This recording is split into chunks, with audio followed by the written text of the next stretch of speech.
അങ്ങനെ നമ്മൾ ദിവസങ്ങൾക്ക് ശേഷം നമ്മൾ ബിരിയാണി കഴിക്കാൻ പോവാണ് ഗൈസ്. അപ്പോൾ നമ്മളിതാ ഇങ്ങനെ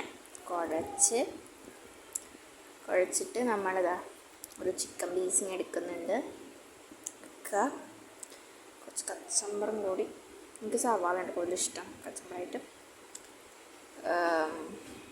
ദെൻ ഒരു അച്ചാർ എടുക്കുന്നുണ്ട്, നാരങ്ങ അച്ചാർ. എന്നിട്ട് ഇങ്ങനെ ഒരു കൂട്ടിക്കുഴച്ച് ഒരു